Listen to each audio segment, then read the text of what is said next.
Hoy vamos a platicar y a infundirnos con la energía interna de las dos últimas porciones, de las dos últimas parashiot del libro de Bemidbar, Números, que son las porciones Matot y Masei.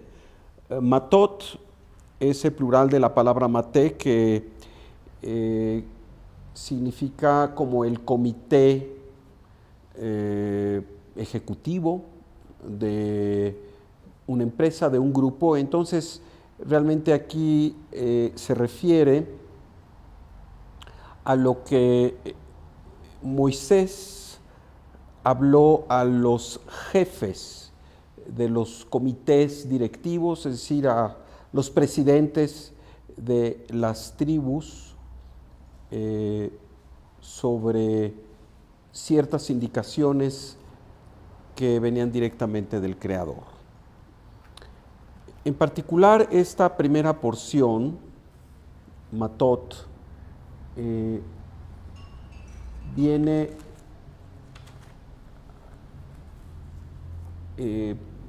o tiene que ver, ¿verdad?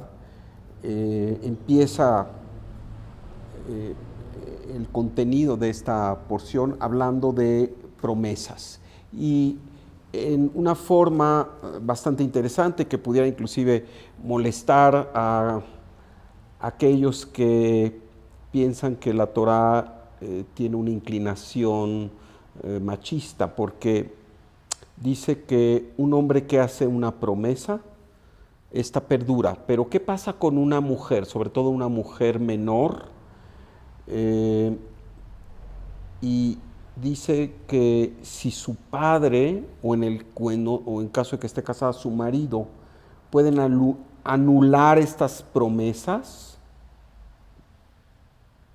entonces liberan a la mujer de los compromisos. Pero un hombre que hace una promesa no puede liberarse de ningún compromiso.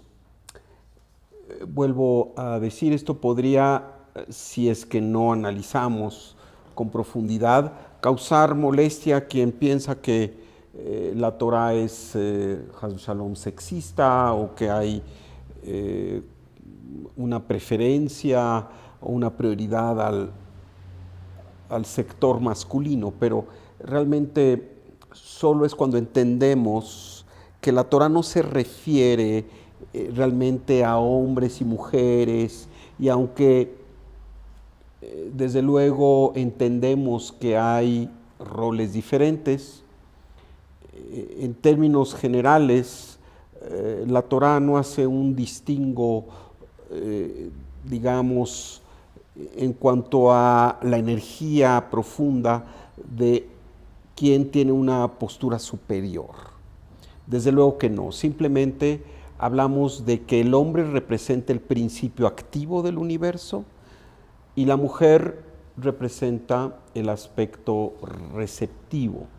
Y por ello, cuando hablamos de una promesa, neder, en realidad estamos aquí hablando de asumir la facultad de crear, de adoptar el compromiso de crear. Al pronunciar con intencionalidad, ya hemos creado.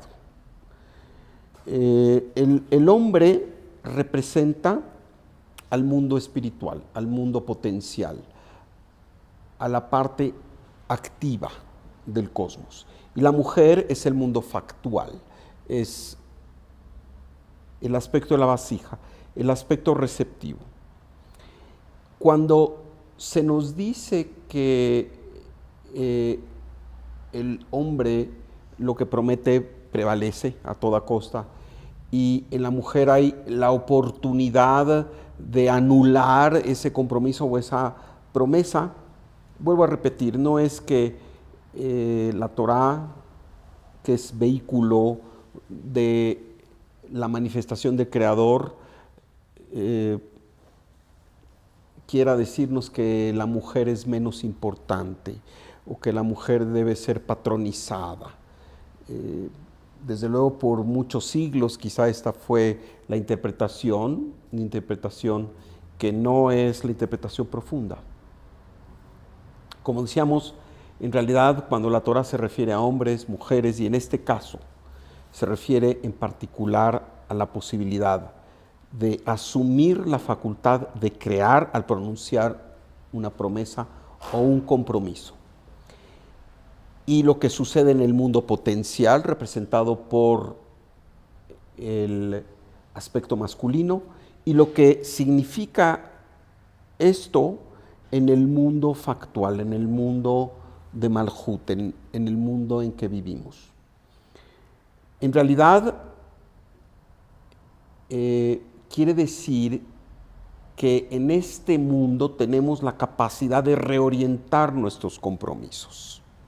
Tenemos la capacidad de reinventarnos. Y es esta la intención profunda de la Torah al decir que una mujer, quizá todavía menor de edad, que hace una promesa y que es escuchada por su padre, o en el caso de una mujer casada que hace una promesa y es escuchada por su marido, ambos, el padre y el marido, pueden anular estos compromisos. En realidad, otra vez estamos hablando de la oportunidad que tenemos todos, hombres y mujeres, de nuestra posibilidad de reorientar nuestros compromisos. Nuestros compromisos van variando de acuerdo a nuestro paso por la vida, ¿no es cierto?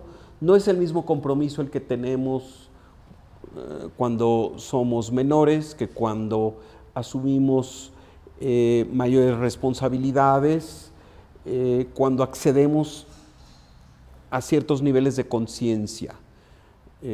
La verdad es que aquellas personas que tienen la facultad, el mérito, por ejemplo, de acceder a los secretos de la vida a través del entendimiento de secretos cabalistas, por ejemplo, esto tiene un precio.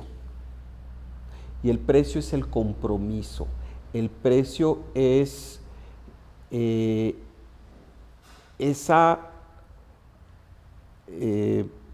pago que tenemos que hacer por hacernos de mayor luz, hacernos de mayor conciencia. No es gratuito. Cuando accedemos a un nivel de mayor responsabilidad por tener mayor conciencia, justamente tenemos que ejercer esa responsabilidad.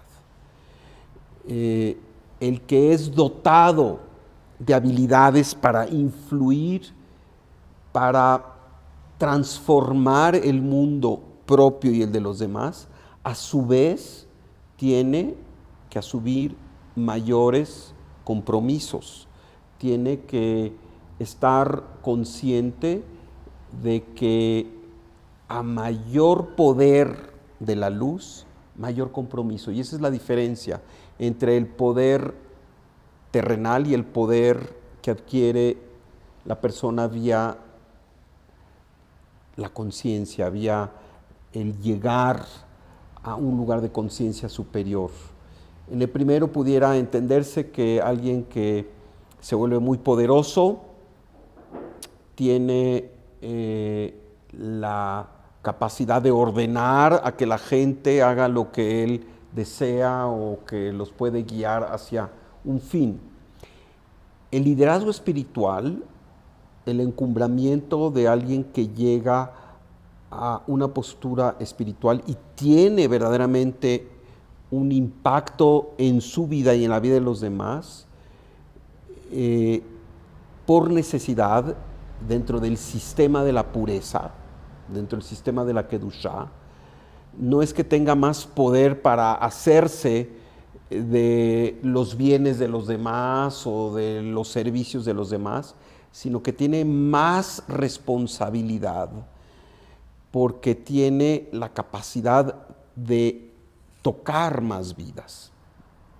Así que cuando nosotros hacemos una promesa, hacemos un compromiso, asumimos la facultad de crear, porque para eso estamos aquí para crear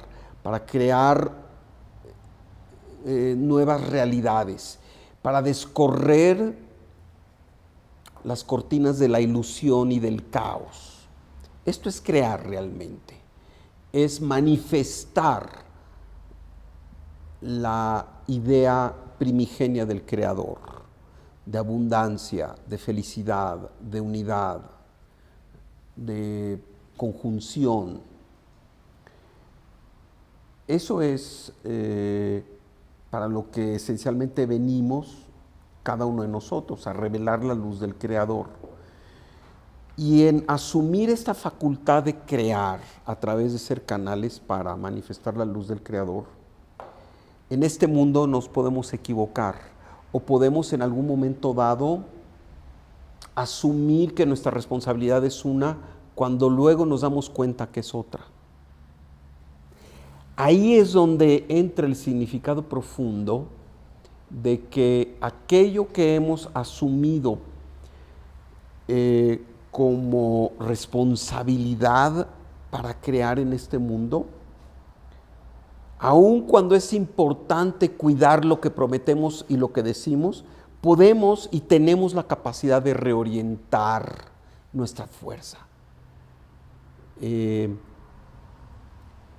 La tefilá, la oración más elevada en el judaísmo, se dice, es Kol Nidrei, es una tefilá que ni siquiera es una petición, bueno, es una petición, sí, pero no invoca, por ejemplo, el nombre del Creador.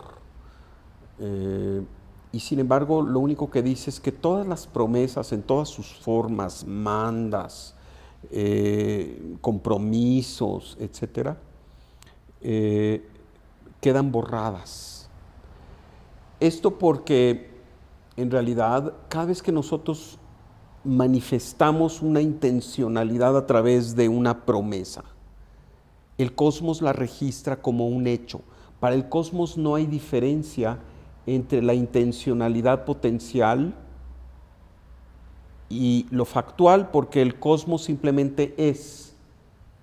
No hay las formas que tenemos aquí en la Tierra, en donde tenemos algo potencial y algo factual. El cosmos es todo el tiempo potencial y todo el tiempo factual. Hay esta unidad. Y por ello, cuando prometemos algo, queda registrado como factual desde el punto de vista del cosmos. Y cuando no lo cumplimos,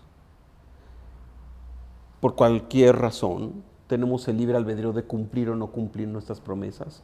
Entonces, ese espacio espiritual que se dejó ahí, esperando que sí hubiese una correspondiente acción en el mundo fáctico, cuando no hay esa acción, ese espacio espiritual se llena de fuerza de juicio y de rigor. Y en cierta forma se convierte en una factura a ser cobrada y teniendo que ser pagada en su momento.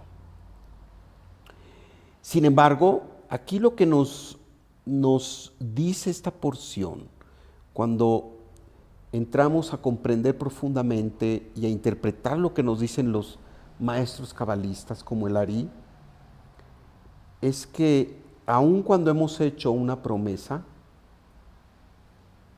si es que el curso de la vida nos lleva por diferentes situaciones, tenemos la capacidad de reorientar nuestros compromisos. Y esto es como debe interpretarse a esa mujer, sea la hija o sea una esposa, cuya promesa puede ser anulada por el papá.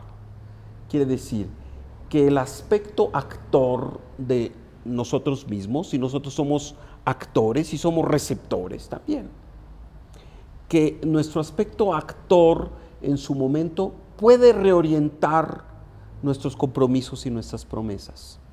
Esto es algo muy liberador, porque muchas veces, sin conciencia, nos comprometemos y decimos que vamos a hacer algo, porque esa es la información que teníamos. porque eso es lo que sabíamos, porque hasta ahí habíamos llegado en conciencia y en la información del momento. Pero ¿qué pasa si progresamos en la vida? ¿Qué pasa si nos damos cuenta que no por negligencia, sino porque eso es lo que se esperaba y eso es lo que tocaba, no tomamos en consideración otros aspectos de nuestros compromisos?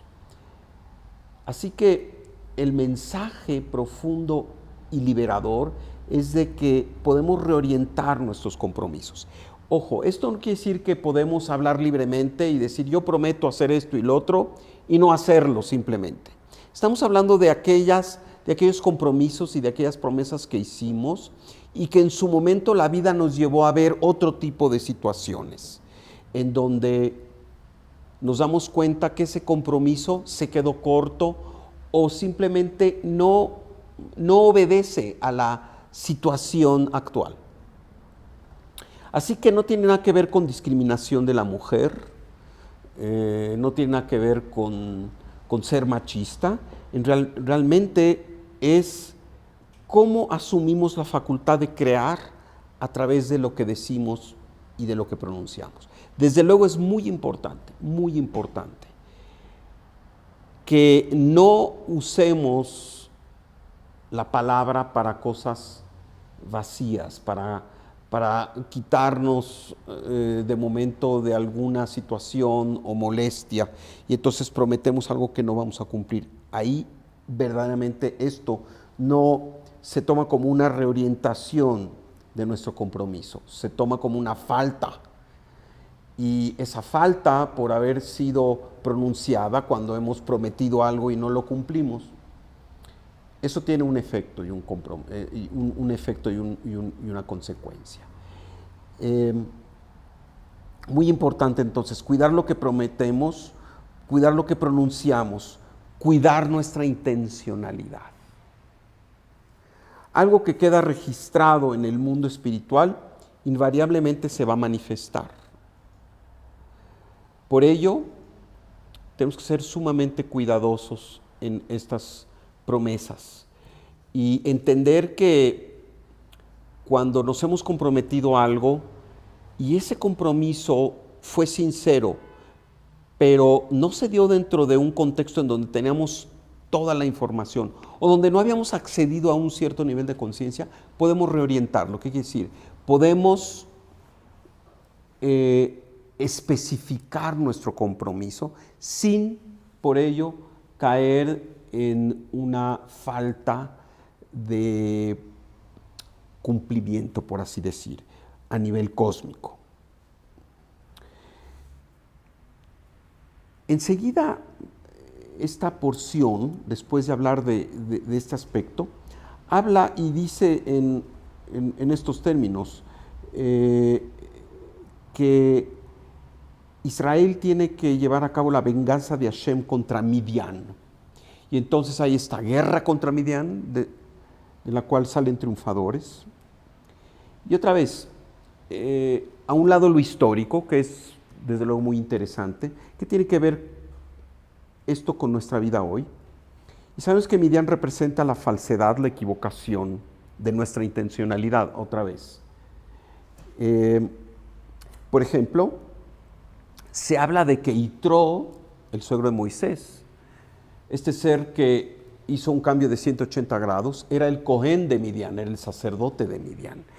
Era este ser que abrazaba la falsedad, la equivocación, la idolatría, pero cuando se reinventó y renació a la conciencia, Yitro cambió.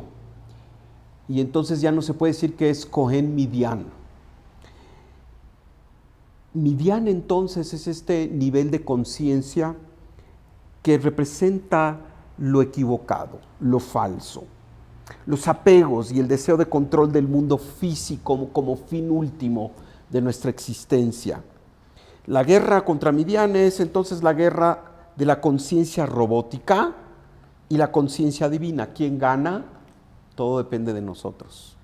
La conciencia robótica es la que nos lleva al sufrimiento, a los apegos, a la continua depresión o angustia, ¿verdad? Cuando estamos vueltos hacia el pasado, cuando estamos vueltos hacia el presente, sin vivir plenamente nuestra capacidad de crear, cuando estamos, vueltos al futuro, sin tener la capacidad de crear en el presente. De esto se trata. Midian entonces es la posibilidad de caer en el caos, si es que realmente nos descuidamos en nuestra conciencia. Nosotros podemos escoger caer en el caos o imponerle orden a nuestra vida, imponerle la visión divina. El caos, desde luego, tiene que ver con estos aspectos de atraer la luz en forma egoísta, mientras que poner orden es atraer la luz y saber que esa luz está con nosotros porque tenemos una responsabilidad con el otro, estamos de servicio.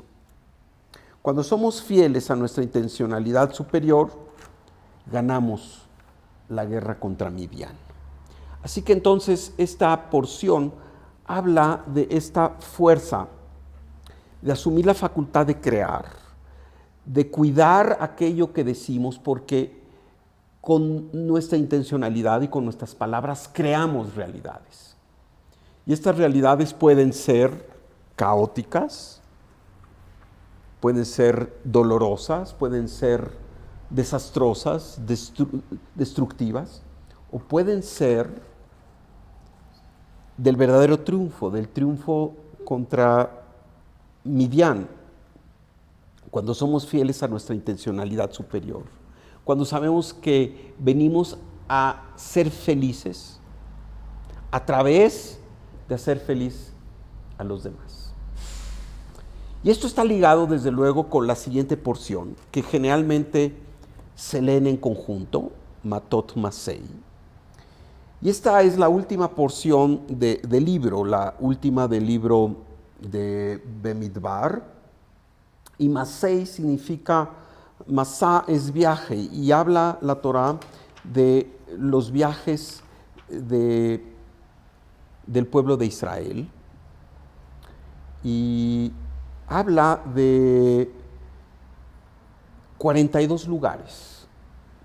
Estos 42 lugares están relacionados con la revelación de este instrumento llamado el Anabe Koach, que tiene justamente 42 letras y que están agrupadas estas 42 letras en 7 renglones, cada uno de ellos perteneciente a una de las sefirot, desde Gesed hasta Malhut.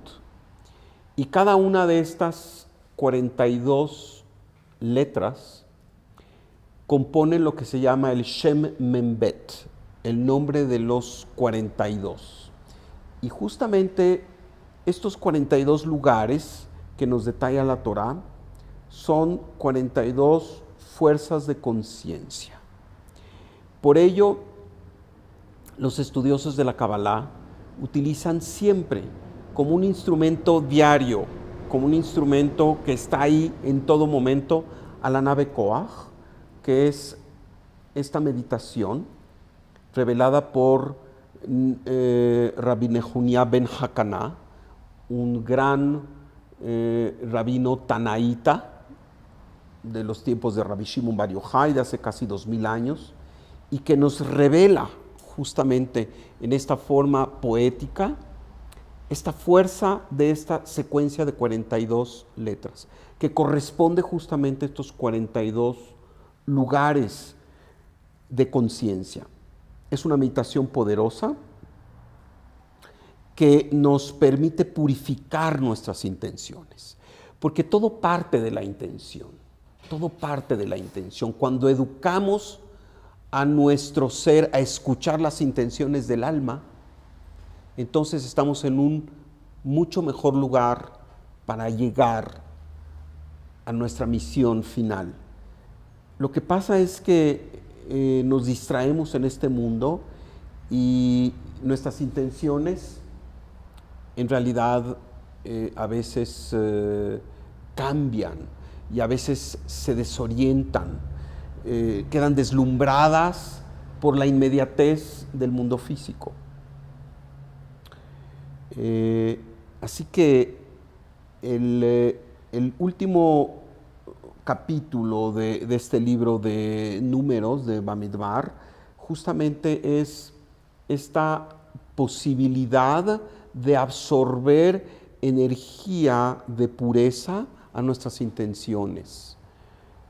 Y desde luego la recomendación es siempre tener a la mano esta meditación de la nave Koach, que afortunadamente se ha hecho muy popular, ya hasta hay versiones musicalizadas, en fin. Y la idea es entender que estas secuencias son 7 secuencias de 6 letras, 6 por 7, 42, nos ayudan a estar en una conciencia de mayor pureza, en una conciencia de satisfacción continua, una conciencia de felicidad, una conciencia en donde lo que pasa en el mundo físico es una referencia y la verdadera realidad es lo que sucede en nuestra alma. Muchas veces aquellas situaciones que son problemáticas las calificamos como tales, y cuando las calificamos y nuestra intencionalidad ya está en aquellas palabras que usamos para calificar algo como problema, entonces verdaderamente le damos fuerza a esa situación para que sea un problema, para que sea algo molesto, para que sea algo doloroso, para que sea algo angustiante. El problema no es el problema es nuestra calificación de que algo es un problema versus una oportunidad de resolver algo, una oportunidad de responder a una situación, una oportunidad de hacer uso de todas nuestras facultades mentales, espirituales, inclusive físicas, para sobreponernos a una situación de reto. A mí siempre me gusta poner el símil de cada uno de nosotros como atletas en una competencia, por ejemplo, olímpica, en donde es gracias a la prueba que nos manifestamos como campeones. Si no hubiera prueba, no hubiera campeones. Igualmente, cada uno de nosotros puede ser aquí un campeón cuando lo que sucede ahí afuera sabemos que no es más que esta posibilidad para activar nuestra mejor versión y conquistar este nivel en que nos encontramos para pasar a otro nivel. De tal forma que simplemente cuando estamos en esta posibilidad nos empoderamos con aquellas situaciones que nos presentan un reto, porque nos hacen ser mejores. Así que la nave Koach justamente es esta capacidad de absorber esta fuerza, digamos, primero para infundirnos con la fuerza del Creador, que es amor puro, amor incondicional, ¿verdad? Seguidamente, para erradicar todas las formas de negatividad de Satán de nuestra vida, ¿verdad? Tercer punto es también para elevar aquellas chispas de luz que permitimos que cayeran en la clipá, que cayeran en la negatividad, y las elevamos, ¿verdad? Y la capacidad también de hacer restricción, la capacidad de conectarnos con el aspecto de la columna central, de saber decir no al ego, también nuestra capacidad de perseverancia. La verdad es que en el camino espiritual como en el camino del éxito verdadero, se requiere de perseverancia, se requiere de que continuamente permanezcamos en el camino, ¿verdad? Desde luego también la capacidad de tener esta perspectiva, la capacidad de ser consistentes y finalmente la capacidad de manifestar en nuestro mundo nuestras intenciones, porque en este mundo venimos a manifestar con hechos nuestras intenciones, a elevar el mundo físico a su cualidad espiritual. Así que la nave Koa justamente nos ayuda a esto y más. Interesante que al final de la porción de Masei se hace alusión a 5 mujeres, las 5 hijas de Zelofahad. Zelofahad puede traducirse como la sombra del miedo. Son las hijas del Zelofahad, que quiere decir la sombra del miedo, y aquí se nos dice, ¿verdad? Son estas mujeres que se llaman Mahla, Tirza, Jogla, Milka y Noah. Y los cabalistas nos hablan de que en realidad aquí se hace alusión a estas fuerzas que corresponden a las 5 letras finales a las que ya hemos hecho alusión, Mem, Nun, Tzadik, Pei y Haf, que tienen esta expresión final en hebreo y que representan lo que se llama las 5 Geburot, los 5 aspectos de rigor. Aquí en este caso, estas 5 hijas de Zelofahad propusieron su caso ante Moisés, donde dijeron: oye, nosotros no somos hombres, y de acuerdo a la regla de herencia solo son los hombres a los que se les permite heredar, ¿verdad? Y nosotros pues nos quedaríamos sin herencia. Finalmente se nos documenta que estas 5 mujeres se casaron con los hijos de sus tíos, en cierta forma primos, y la herencia de ellos quedó dentro de la tribu de su padre. Y así dice: estos son los preceptos que ordenara Hashem a los israelitas en las planicies de Moab, y ahí termina. ¿Qué tiene que ver esto? ¿Por qué es el final del libro?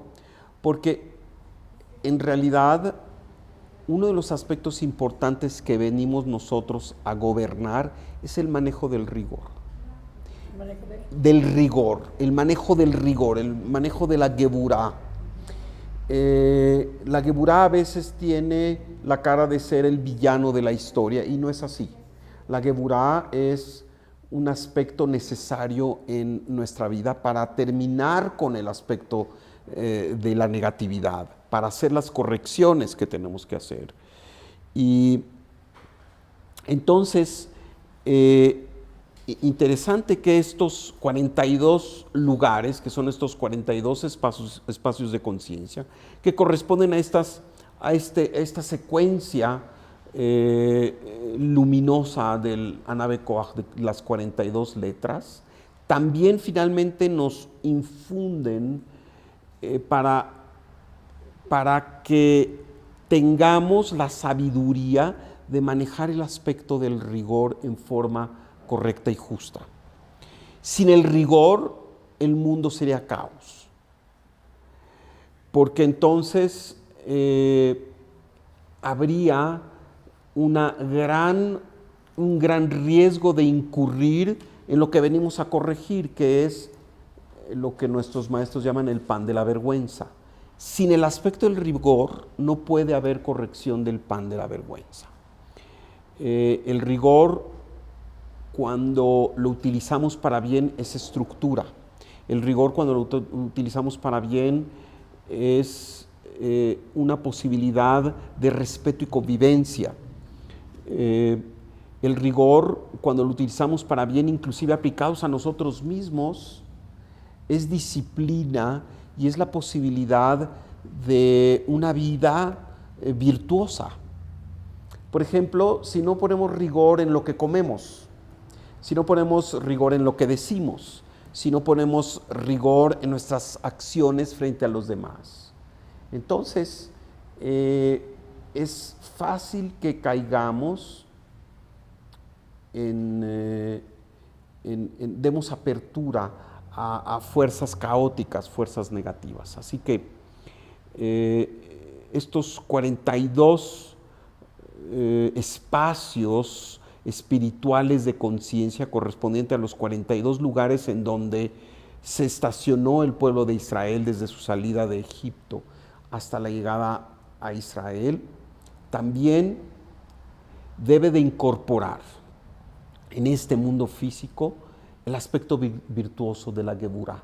Y esto es justamente lo que la Torah nos infunde cuando nos narra este tema de las hijas de Tzelofahad. Y Tzelofahad es la sombra del miedo.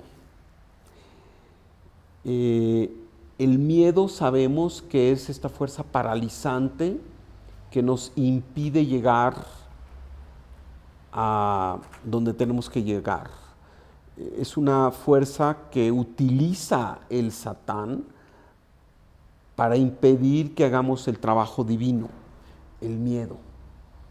Así que justamente esta porción, al hablar de las hijas de Tzelofahad, nos inocula y nos llena de la fuerza contraria al miedo, que puede componerse de dos aspectos: la fuerza del amor y la fuerza de la certeza.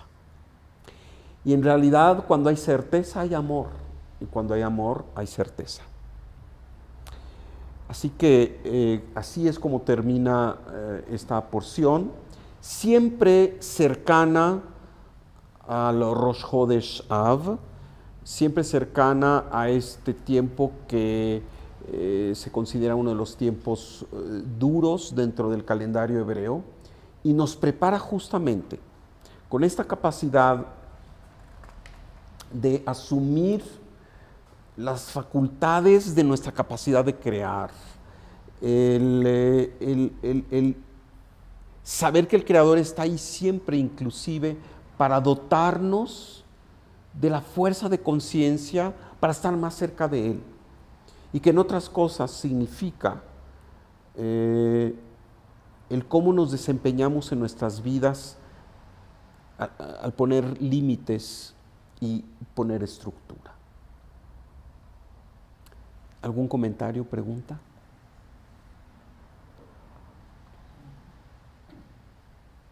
O sea, ¿cómo usamos el Anabe Koach para meditar? ¿Cómo usamos el Anabe Koach para meditar? Aunque no es el tema de esta sesión, podemos decir que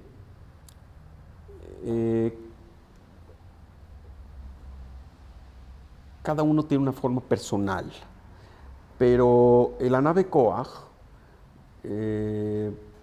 simplemente debe de recitarse y de entender que más que las palabras, lo importante es meditar en las secuencias de cada uno de los renglones. Aleph, Bet, Gimel, Dalet, Yud, Tav, Tzadik, la primera, y así sucesivamente, Kuf, Resh, Ain, Sin, Tet, Nun.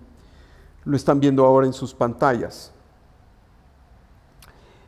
Hay muchas formas y hay algunas muy sofisticadas, como por ejemplo, detenernos en el día de la semana que corresponde a cada renglón, en el entendido de que el primer renglón corresponde al domingo, al día 1, el renglón 2 al lunes, y así sucesivamente. Nos detenemos en eso, ¿verdad? También nos detenemos en el renglón que corresponde cuando nos detenemos en el renglón que corresponde a los días, también podemos tener la referencia de los ángeles que gobiernan cada uno de los días. Y también podemos hacer referencia al mes, ¿verdad? Cada uno de las secuencias está relacionada con uno de los meses. Y desde luego meditar también en las letras del mes. En su momento hablaremos con mucho más detalle. Quizá hagamos una clase especial de la nave Coag, precisamente para pues, ayudar a todos aquellos que están interesados en cómo utilizar esta meditación, que hoy es justamente muy propicia.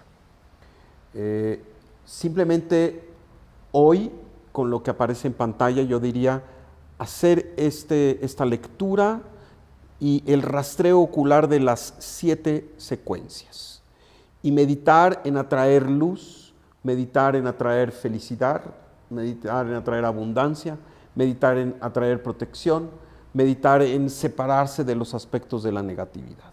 Tan simple y tan sencillo. Hasta la próxima, gracias. Amigos, todos aquellos que deseen profundizar en el conocimiento de la Kabbalah, comprometerse más con este sublime conocimiento, tenemos actividades, tenemos reuniones. Por favor, contáctanos.